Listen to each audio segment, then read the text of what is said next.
This is tough, man. One of those days. It is. No, it is. It's not, like I said, I don't want to come across as though I believe the world is the sky is falling, right? Like because I don't think it's that. Mm-hmm. It's just a general frustration with, okay, man, Scott Perry's opening presser. He's taught, man, he just knows what to say. He emphasized the need for a point guard. Okay, yeah, they know they need a point guard. Who can they go get? Who can they trade for? Who can they really, really shake up this roster? And then it just turns out those avenues aren't there.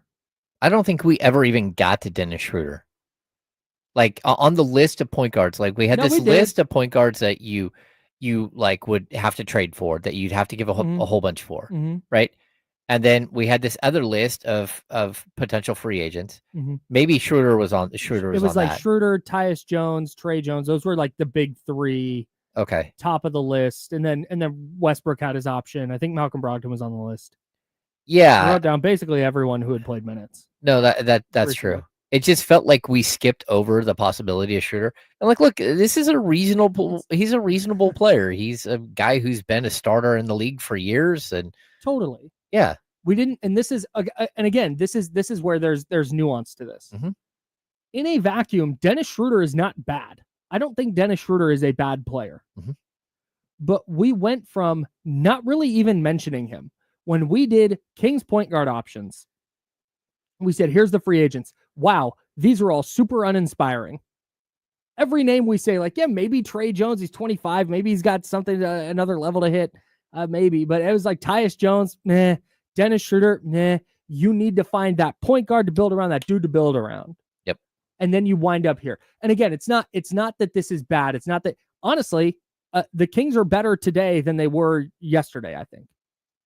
No, they are. They got better today. Right.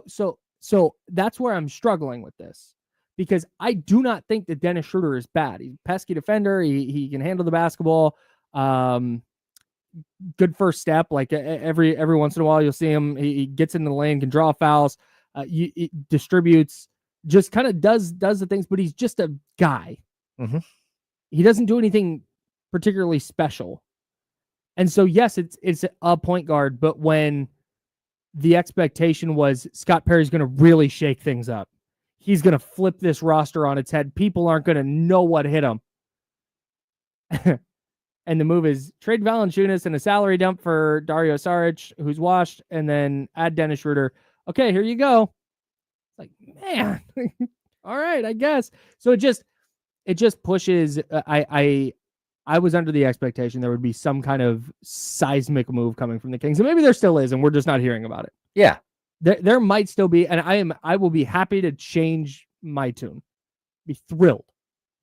But we're going into the second day of free agency here, and we've seen all these massive moves happen.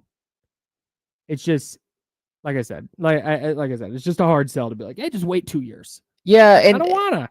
Yeah, no, I get you. And also, like, when the Kings went out and traded for Jonas Valanciunas, I thought, man, what a move, right? But that was to get you through the last half of last season and try to make some sort of impact, right?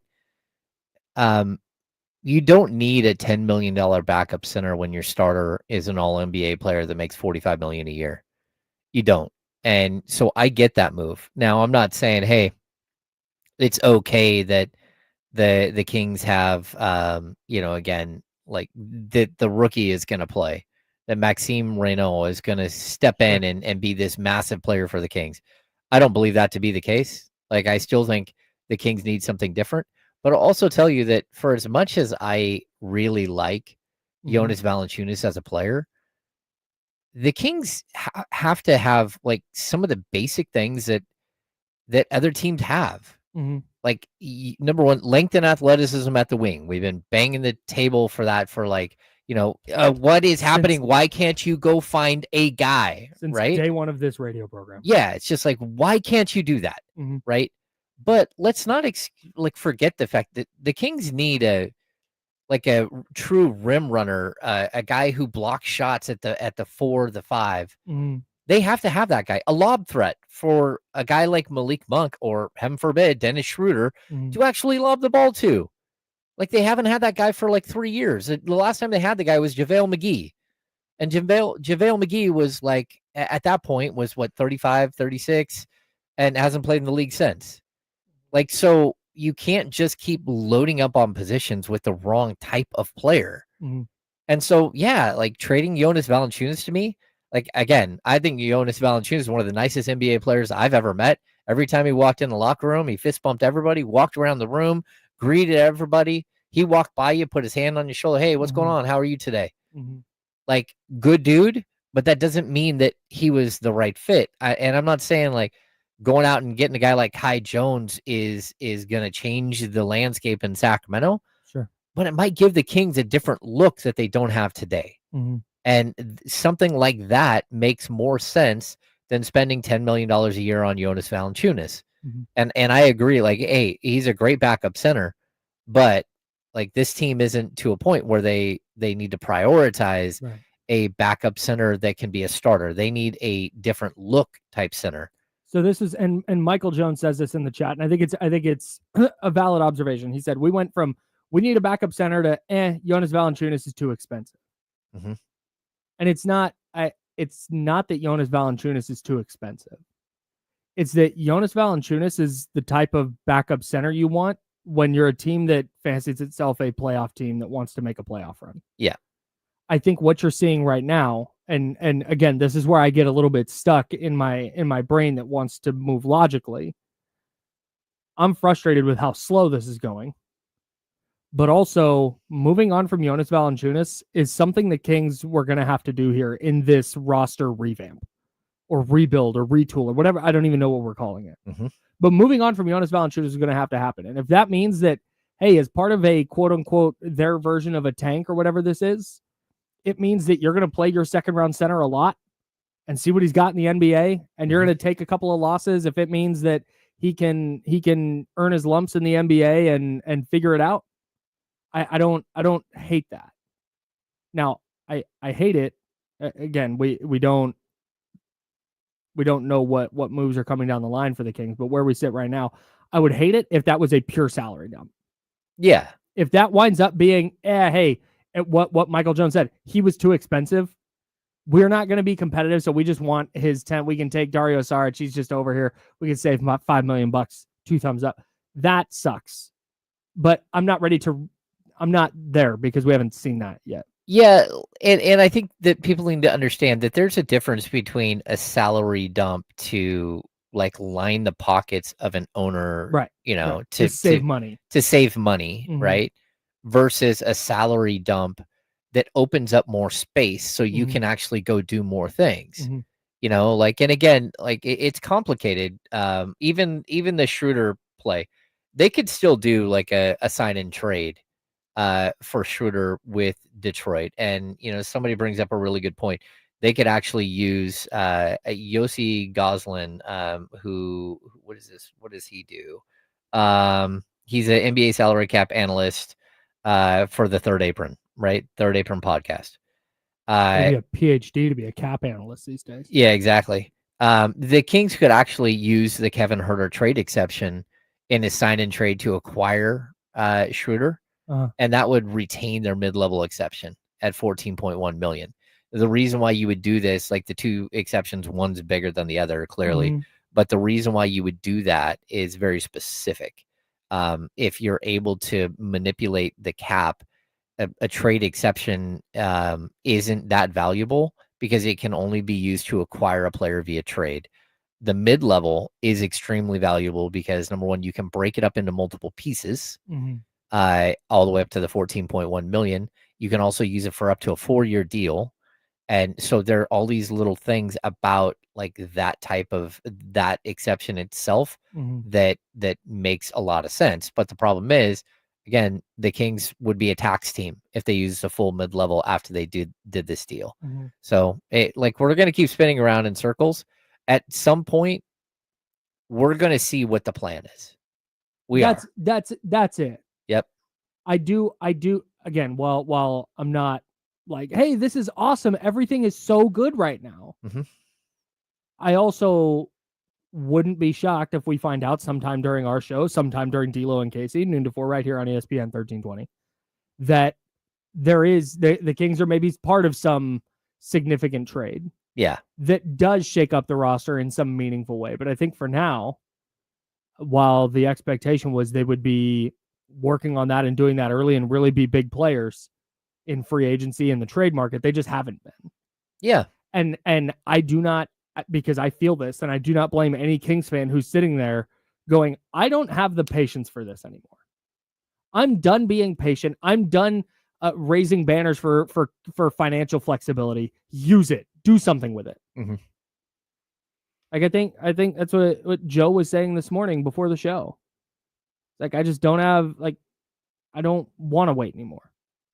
No, I don't trust him to do. Is that am I you just yeah. You don't trust that move that we're saying, hey, this could be there. You don't trust that it's there. Yeah, pretty much what I said was that they haven't given me any reason to give them any more patience. Sure.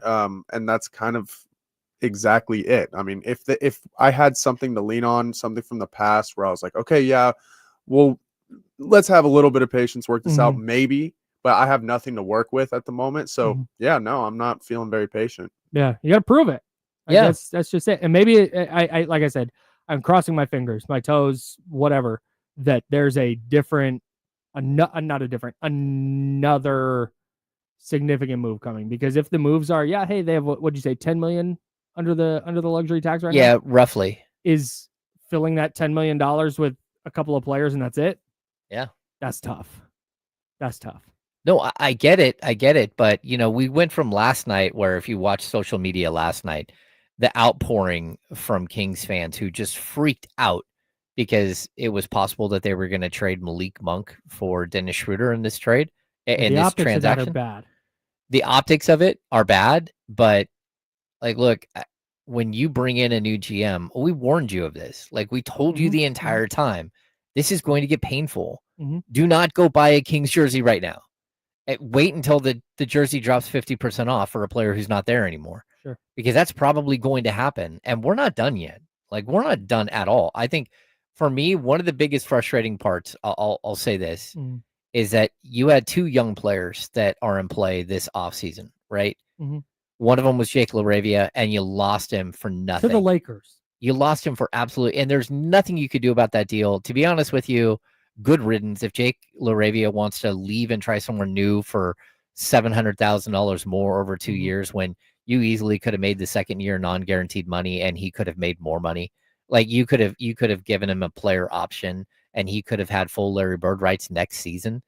This could very much hurt Jake LaRavia's long-term money, because now in order for him to establish Larry Bird rights, he has to play his 2 years with the Lakers to get early bird rights, and then has to play another year to get full bird rights on the cheap. Yeah. So he could very well never, ever get to a point where he gets his bird rights back. Yikes. In the NBA. And so for him to take that deal, okay.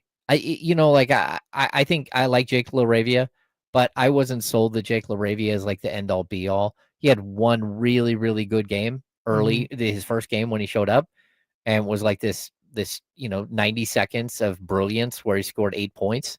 And I think we all got all excited. Hey, Jake LaRavia, but I'm going to put him in the Ike Diagu category. Ike Diagu finished the season averaging 30 points a game over the final 2 games. And then I don't think he ever played again in the NBA. That's just sometimes players have moments. I'm not going to pin everything to that, but you had 2 young players in Jake LaRavia and Keon Ellis. One of them is gone, and the other one very well could be gone because you didn't have any room to do something to keep him long term. And that's again, if they would have been able to do this deal, if they would have been able to do the Jonas Valanciunas deal 4 days ago, if they would have known for sure that they had that deal done, then you should have not picked up the option year on Keon Ellis, and you should have just paid him. But still, I think they're 10 million under the luxury tax right now. And you add in the 2 million that Keon's going to make, would he have accepted 12 million? Sure, maybe not. He might have said, no, I want the full 14 or whatever it is that I'm going to get on the open market. So yeah, it's complicated, but look, at the end of the day, I think we have to wait and see how all of these moves play out. And I'm not saying don't get angry. I'm saying like wait and see and then get angry. Yeah, and that's the thing is I don't think anybody's burning their Kings jerseys. I don't think people are getting rid of their season tickets for this. I don't think they might, but I don't think that's what's happening. I think you're seeing a fan base that has been told over and over and over again that got to the playoffs and then missed the playoffs the next 2 years in service of financial flexibility and just wait. And now to tell that same fan base, well, hang on, financial flexibility, just wait. You can't do that and expect people to be like, oh, got it. Yeah, like nobody's not going to watch the Kings this year. You're gonna be fired up when it's game one and we'll start the regular season. But for now, I think it's been underwhelming. And I think the other thing is you start talking through that is you kind of lay out how this is all gone. I think that's the part that's sticking for me. And that's the part where the frustration sets in is this doesn't feel like a plan. This all feels very reactionary. This all feels like, okay, we'll wait on Jake LaRavia. Oh, shoot. Oh, he's gone. Okay, that's fine. Or before that, we'll wait on the Keon thing. We'll get that worked out. Oh, hey, the deadline's here. We don't have any money to pay him, so we'll just pick up his option and kick that can down the road. And like, oh, this Jonas Valanciunas trade just opened. Yeah, sure. Here, you take him. We'll take. That's what all of this feels like. This does not feel like this well-calculated plan where Scott Perry's going, okay, we're going to move this, and then we're going to move this around, and we're going to do this, and now we're set up to knock down these dominoes that we've been setting up. It feels like a scramble and just trying to get their arms around the offseason as every other team is making all these moves. I get that. I would also I think my rebuttal would be, I think it's possible that like people like us who sit here and talk about fake trades and things that we, like we had our favorite thing, that our fake trades of the day. I was on Fanspo this morning, brother. Yeah. But when we create an element that like, maybe you can do this, maybe you can do this, maybe you can build this team quickly. I just don't think they're able to do it. I think they went out on the market with, they set up their table at the local market and they put all the cards out on the table that they were willing to trade. And people just kept walking by their table and glanced over and like, hey, no, I'm not interested. Will you take $4 for that, Malik Monk? The guy at Costco that keeps asking you what cell phone plan you have and you just keep walking, no, thank you, I'm good. That's what exactly just happened to the Kings. Like a bunch of people just walked by their table and said, yeah, I'm not interested in what you have. Sure. And that's the reality. Do you want Dennis? Well, now you got another guy that it's very possible that people don't want, that you won't be able to move off of in Dennis Schroder because like a bunch of teams have moved off in the past. Sure. I'm not saying that's a bad thing. I still think he's a top 6, 7 of a rotation player in the NBA for almost every team. But whether he, like, for the money that you gave him and the money that you had to give him, because you're always going to pay a tax for being the Sacramento Kings and being a small market and being a team that's known for dysfunction. Look, I just hope what you didn't do here is sign a guy and 2 weeks from now he turns into George Hill and stops playing basketball, or he turns into a Luis Severino and just wants to complain the whole time. That's what I hope you didn't get. Yeah. Because that's where it'd be like, okay, not only is this disappointing as far as like what you could have got and what people wanted you to go get, but if he's not happy and he wants to be that guy, then that makes it even worse. That makes it 10 times worse, because I think the ideal is, okay, you're bringing in a stopgap, but you know what? He's going to play hard. He's going to be scrappy. He's going to be this culture setting veteran. Yep. And if he does the opposite of that, that's a freaking disaster, man. Yep. We'll keep talking Kings offseason. Any news that breaks, we'll have it for you. So don't go anywhere. You're on ESPN 1320, Sacramento Sports Leader. We are the Insiders, sponsored by Jiffy Lube. That's James. I'm Kyle. He's Joe. We're going to put a pin in the Kings briefly to talk about some of the other insane stuff that's going on around the NBA today. We'll break all that down for you and have any breaking NBA news for you on the Insiders. He's James, Joe, Kyle. I've said all this. Voice guy, get me out of here. Voice guy, get me out of here only plays on the radio side where people hear the voice guy on the stream here. I can't even